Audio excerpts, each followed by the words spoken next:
بسم اللہ الرحمن الرحیم۔ Film head constable. Muhammad Ali اور زیبا نے پہلی بار بطور ہیرو ہیروئن کام کیا۔ کریکٹر ایکٹر قمار کے فنی کیریئر کی ایک یادگار فلم ثابت ہوئی۔ ایک دیانتدار پولیس والے کی کہانی بے حد پسند کی گئی۔ تحریر سرفراز فرید نہاش۔ 1964 میں نمائش ہونے والی اس فلم میں ایک فرض شناس پولیس والے کو مرکزی خیال بناتے ہوئے مصنف و ہدایتکار نذیر صوتی نے ایک مقصدی اور موضوعاتی فلم بنا کر اس وقت اس رجحان کو فروغ دینے کی کوشش کی تھی کہ فلم وہ میڈیم ہے جس سے ہم اپنے معاشرے اور محکموں کی اصلاح کا کام لے سکتے ہیں۔ فلم ہیڈ کانسٹیبل میں پہلی بار ایک فرض شناس پولیس والے کی کہانی پیش کی گئی۔ پولیس اہلکار ہمارے معاشرے کا ایک اہم کردار ہے۔ پولیس اور عوام کے درمیان حائل فاصلوں کو کم کرنے کے لیے مصنف و ہدایتکار نذیر صوفی نے اس موضوع پر ایک بہت ہی اعلیٰ اور منفرد فلم بنائی، جس میں ایک پولیس والے کی مثالی کردار نے عوام اور پولیس کے درمیان دیواریں گرانے کا کام کیا۔ یہ یادگار کردار اپنے دور کے کریکٹر ایکٹر کمار نے بڑی خوبی سے ادا کیا۔ ان کا شمار پاک و ہند کے سینئر ترین اداکاروں میں ہوتا تھا۔ اس سے قبل وہ متحدہ ہندوستان میں کئی فلموں میں یادگار کردار کر چکے تھے۔ اس فلم میں انہوں نے چودھری سکندر الدین، جو پولیس ڈپارٹمنٹ میں معمولی پولیس والے سے ہیڈ کانسٹیبل کے عہدے پر ترقی کرتا ہے، جب وہ اس عہدے پر فائز ہوتا ہے تو مشکلات اور مصائب کا ایک طوفان اس کے گرد گھیرا ڈال دیتا ہے۔ اپنی ملازمت کے دوران وہ نیکی، شرافت اور ایمانداری کی اعلیٰ مثال تھا۔ ہیڈ کانسٹیبل بنتے ہی پہلا سامنا اسے اپنی بیوی کا کرنا پڑتا ہے، تو اسے ہر وقت ایمانداری اور شرافت کے تانے دیتی رہتی ہے۔ ایک بیمار بیٹی نے کہا، بابا میں بیمار ہوں، مجھے وہ قیمتی دوائیاں لا دیں جو میری مرض کا علاج ہوں۔ دوسری بیٹی نے بھی بوڑھے ہیڈ کانسٹیبل کی غیرت کو للکارا۔ تیسری بیٹی نے فرمایا کہ بابا، اس اندھے قانون کے نام پر تم کب تک میرے ہونٹوں کا تبسم اور آنکھوں کی شوخیاں چھینتے رہو گے؟ لیکن ایک باضمیر ہیڈ کانسٹیبل فرض اور محبت کے درہے پر کھڑا ہانپ رہا تھا۔ سماج کے گندے عناصر نے اس کے کانوں میں سرگوشیاں کیں، بوڑھے رشوت کیوں نہیں لیتا؟ حالات کا تقاضا تھا کہ وہ جوان بیٹے کو عدل و انصاف کی دہلیز پھلانگ کر پھانسی کے تختے سے پھینک لاتا، لیکن اس نے صرف اتنا کہا، بیگم، اگر رشتوں کی موت سے انصاف کو زندگی مل سکتی ہے تو مرنے دو میرے بچے کو، تاکہ انصاف زندہ رہے، انسان زندہ رہے۔ یہ تھا وہ عزم اس بوڑھے ہیڈ کانسٹیبل کے اس کردار میں، جو آنسوؤں اور آہوں کے درمیان مسکراہٹوں کے پھول چنتا رہا۔ فلم میں اداکارہ زیبا نے ایک دولت مند جرائم پیشہ شخص کی بیٹی نازو کا کردار ادا کیا، جو حیدرآباد سندھ میں میڈیکل کی طالبہ تھی۔ اس کے اسمگلر باپ کا کردار فلم کے مصنف و ہدایتکار نذیر صوفی نے نذیر پاشا کے نام سے کیا تھا۔ محمد علی بطور ہیرو اور اداکارہ زیبا کے ساتھ دونوں کی پہلی فلم تھی جس میں دونوں کو رومانی مناظر میں دکھایا گیا تھا۔ اس فلم میں انہوں نے 3 جوان بہنوں کے بھائی کا کردار کیا تھا۔ ایک بڑی بہن یاسمین کی شادی ایک جرائم پیشہ فرد سے ہو جاتی ہے۔ محمد علی نے اس فلم میں تاج نامی نوجوان طالب علم کا رول کیا تھا، جو فلم کی ہیروئن زیبا کے ساتھ میڈیکل کالج میں پڑھتا تھا۔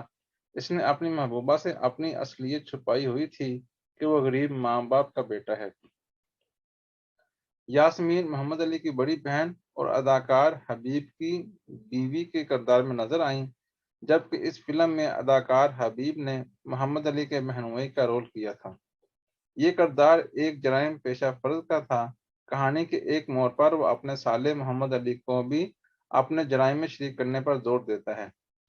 سیما محمد علی کی بہن کمار کی وہ بیٹی جس کی شادی کے لیے برا ہیڈ کانسٹیبل دن رات پریشان رہتا ہے کہ وہ جہیز کی رقم کیسے جمع کرے گا۔ راجی، یاسمین اور سیما کی چھوٹی بہن جو تپ کی مریضہ تھی، اسے گھر کے تمام لوگ باجی کہتے تھے۔ نرالا اداکارہ زیبا کا ملازم ہوتا ہے۔ ادیب کانسٹیبل ریمو پولیس ڈپارٹمنٹ کا ایک بد کردار اور راشی پولیس والا بن کر سامنے آیا۔ ہدایت کار اور مصنف نذیر صوفی نے پوری کہانی کو فلم کے مرکزی کردار ہیڈ کانسٹیبل کے ساتھ جکڑ رکھا ہے۔ یہ حقیقت ہے کہ فلم کا یہ کردار بہت اہم تھا، لیکن دیگر کرداروں پر بھی تھوڑی سی توجہ دینی چاہیے تھی۔ باقی کرداروں کے ساتھ وہ انصاف نہ کر پائے۔ انہوں نے بطور اداکار بھی اس فلم میں ویلن کا رول کیا، جس پر باقی کرداروں سے زیادہ توجہ دی گئی۔ کہانی اپنی ان تمام خامیوں کے باوجود مقصدی اور اصلاحی تھی، لیکن یہ امر واقعی حیران کن ہے کہ ہیڈ کانسٹیبل کے کردار کو اس قدر نیک دکھانے کے باوجود فلم کے کسی ایک منظر میں بھی اسے نماز پڑھتے یا دعا مانگتے ہوئے نہیں دکھایا گیا۔ اس فلم کے مکالمے بے حد معنی خیز اور خوبصورت تھے، جو مقبول کے قلم کا کارنامہ تھے۔ تمام مکالمے قلم کے مناظر اور واقعات کے مطابق تھے، جن میں ادبی چاشنی کا رنگ بھی نمایاں تھا۔ منظر نامہ میں بہت مربوط اور دلکش تھا۔ فلم میں صدابندی کے فرائض سی منڈو ڈی نے انجام دیے۔ نغمات اور مکالموں کی ریکارڈنگ لاجواب تھی۔ فلم کے موسیقار نثار بزمی تھے۔ یہ پاکستان میں ان کی پہلی فلم تھی۔ فلم کے 3 گانے اپنے دور میں بہت مقبول ہوئے۔ فلم کی مختصر کہانی چودھری سکندر دین کمار، جو پولیس میں ترقی کر کے ہیڈ کانسٹیبل بن جاتا ہے، بوڑھے ناتواں کندھوں 3 بیٹیوں کا بوجھ ہوتا ہے۔ اکلوتا بیٹا تاج، محمد علی کی تعلیم کے اخراجات اور بیگم ببو بیگم کے تانے اور باتیں اسے ہر وقت سوچوں اور پریشانیوں میں دھکیل دیتے ہیں۔ ہیڈ کانسٹیبل کے بچپن کا دوست کریم نذیر صوفی ایک خطرناک سمگلر تھا۔ اس کی اکلوتی بیٹی نازو زیبا ہیڈ کانسٹیبل کے بیٹے تاج کو پسند کرتی تھی۔